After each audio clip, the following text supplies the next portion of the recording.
I've had the privilege of representing folks who live in the western three-fourths of our state in the United States House of Representatives. My guess is that many of you have family or came from our part of Kansas.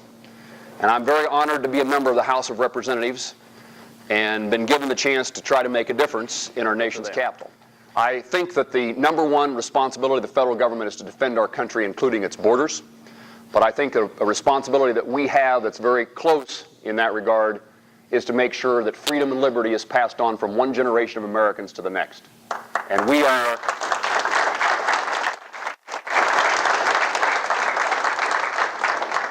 It is important that we live up to that responsibility. There are people who have sacrificed their lives for that purpose. And I just wish, in fact, from time to time I'll walk from the nation's capital, from the Capitol building to the Lincoln Memorial. And I will go by now the World War II Memorial, and then you'll go by the Vietnam Wall, and on my way back I'll come by the Korean War Memorial. And I recognize that no person memorialized in any of those three settings ever fought and died for their country for purposes of party politics. They fought and died for purposes of making America the country that protected their families and had a bright future for future generations of Americans. And the direction that our country is going with this administration and with this Congress is the wrong direction. I understand there can be a pendulum that changes a little bit from time to time in our country, but this pendulum has shifted so far. It's way over here, and the direction is wrong. And so I'm one of 17 Republicans that have voted against every stimulus, every bailout, cap and trade, cash for clunkers, health care reform, financial re-regulation. We have to do something. And I didn't go to Washington, D.C. just to be against everything, but I can assure you the things, at least in my opinion, when Republicans are criticized for just being against things, I firmly believe that the things I'm voting against are the things that America does not want, and that America...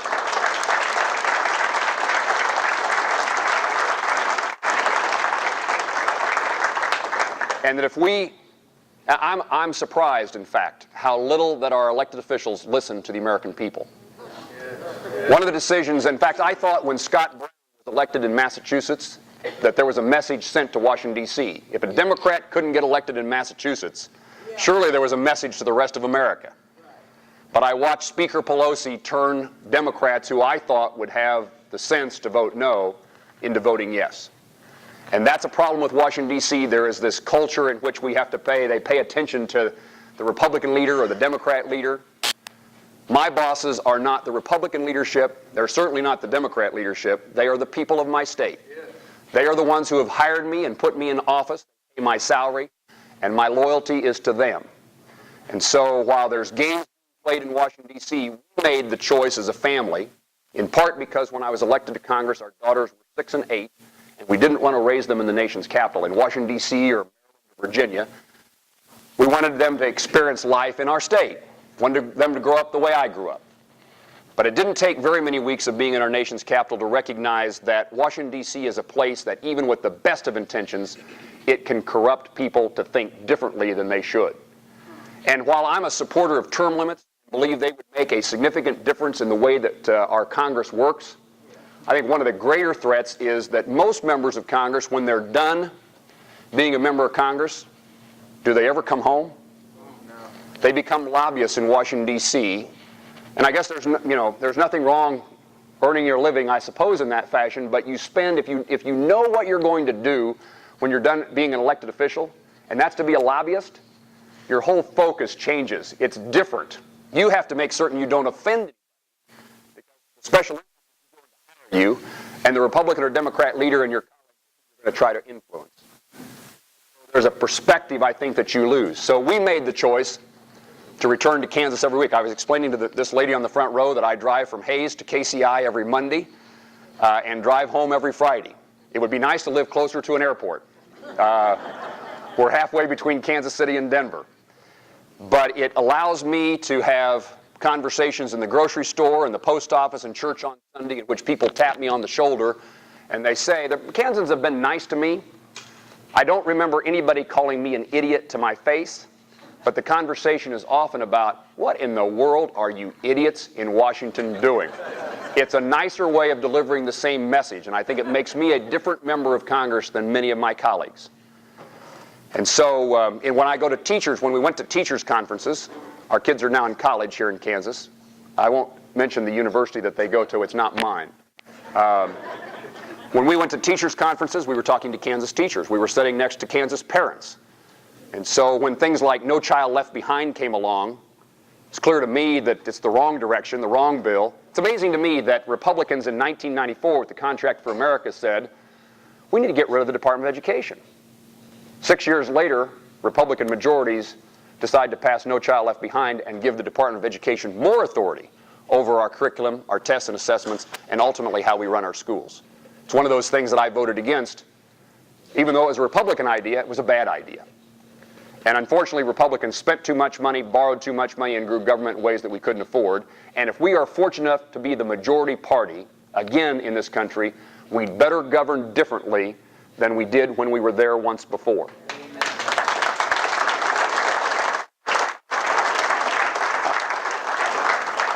Not only do I come home every weekend, but I do 69 town hall meetings every year. This is about the 900 and something town hall meeting while I've been a member of Congress. I represent the citizens of 69 of our Kansas's 105 counties and have the opportunity in every county once a year to have people tell me what's on their mind. It's another way of trying to make certain that I don't become somebody I don't want to be and forgot where I came from. And let me tell you that I think the reason our country is in a recession today is because we've lived beyond our means. We have done things we cannot afford. And there's a consequence when that happens. And we're living that consequence. And I think there's a path out of this recession. I think it is for small business men and women, for entrepreneurs, to go back to work, to have an idea, to take it to market, to put people in the work of, in the process of trying to make some wealth.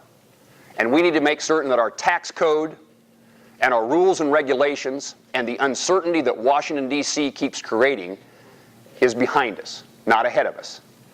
And so we need to make certain, for example, that the Bush tax cuts are renewed. Yeah.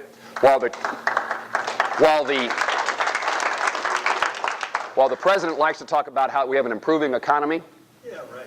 I haven't seen much evidence of that. And I will tell you that it will retreat even further if the tax code kicks back in and we're taxing people at a higher rate. And they can try to create this wealthy versus middle America, but the reality is that the tax code is important to us in creating jobs for middle America to have jobs. And so we need the uncertainty that comes with cap and trade. What business person in their right mind is going to expand their business not knowing what's going to happen with cap and trade?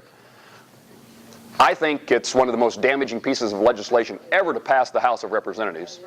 And do any of you believe that China and India are going to have something similar to what we might do so that we're all under the same rules around the globe?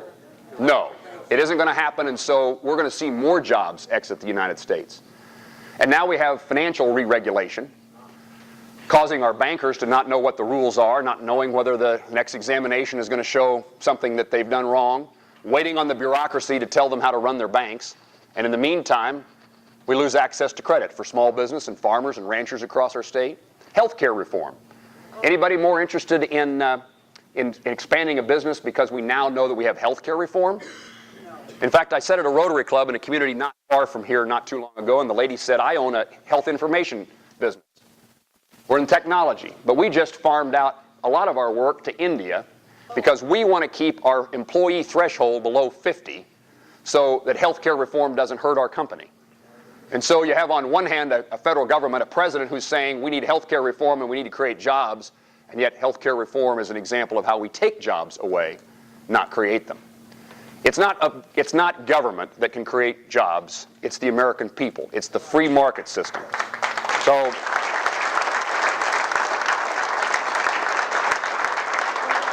our country faces so many challenges, and now is not the time to try to go live the normal life. I think Americans are more worried, more scared, more concerned, certainly at any time during my life, I talk to Kansans all the time. And in fact, I talked to a business person who owns a manufacturing company, said, you know, if it wasn't for my employees, I'd close the doors. But I don't know where they'd find work. But I can tell you, every day I come to work, I worry what government has done to me the day before and whether I can keep those doors open. And I'm tired of this. My government doesn't understand business. It doesn't respect what I do. And it creates problems for me to succeed. I see Johnson County as an example. Remember the years in which Johnson County was the growth county of Kansas, rising population, economic activity? We need that role model back here in Johnson County. We also need it in the country. What happened in Johnson County for several decades is what needs to happen in the country. People found a place that had a good workforce, where people wanted to work, come to work every day and do their jobs, in which the tax code and the environment in which they went to work was honored, not destroyed, not damaged, not criticized. And they knew that there was some certainty that they were valued in their community and their county. They're valued in Kansas. And so we have our challenges before us. I always remain an optimist. I'm a person who believes that an individual, everybody in this room, can make a difference. My guess is that what motivates all of us is the desire to see something better to come. And I believe that the Tea Party movement, the town hall meetings, the 912 Project is a way for Americans to express themselves and change government, change the policies of our country. Sometimes the media likes to criticize those groups. I've been to lots of Tea Parties in Kansas. As I said, I've had 900 town hall meetings as a member of the House of Representatives. What I see in America today is just normal, everyday Americans who have a genuine concern about their country, and they're trying to make a difference to make certain that something good happens. Let's take this conversation in whatever direction you'd like for it to go. I think we got somebody running around with a microphone so that we can all hear you, and I'll defer to whoever they pick. They always tell me that I pick people in the front row, so I'm turning it over to the folks running the microphone. And I'll repeat the question. Yes, sir. I'm very concerned about the immigration situation. We have a problem with the Arizona immigration kicking in this week, and there's been some rallies making up, and I wonder what's your thoughts on the immigration situation? Well, this is a relatively easy one for me, and it's based upon my belief in justice and the rule of law. What is illegal is illegal. And I've had people tell me, but we need to be compassionate. I do not understand how putting somebody who came here illegally ahead of somebody who is trying to come here legally is compassionate. It's wrong. I support what the governor and legislature of Arizona is trying to do. I think it's a shame they have to do it, and I think it's a worse shame that President Obama and his attorney general are filing a lawsuit to try to stop them from enforcing the law. What I've told the president is you ought to, and he wasn't listening to me, but I told him, if he'd read his mail, I told him that we ought to put the resources that you're putting into litigation into border security.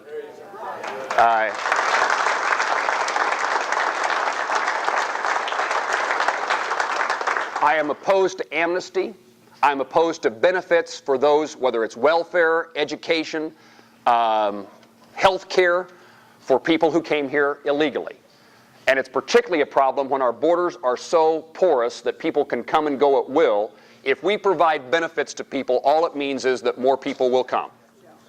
And so whatever we do with immigration starts with fixing the border. And it's more than just an immigration issue. It's a national security and it's a law enforcement issue.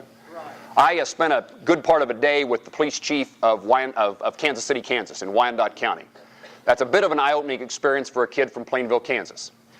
But what the police chief there told me is the same thing that a sheriff in Stanton County, Kansas told me, which is, Congressman, do you understand what part of our crime problem is related to drugs? And do you understand what part of our drug problem is related to our borders? If we want to get a handle, and this is why I'm so passionate about what Arizona is doing. What the state of Arizona is doing is trying to protect the lives and property of their citizens. How do you find criticism? How can one find criticism with something as basic as that? So it revolves, everything we do in regard to immigration revolves around fixing the borders first.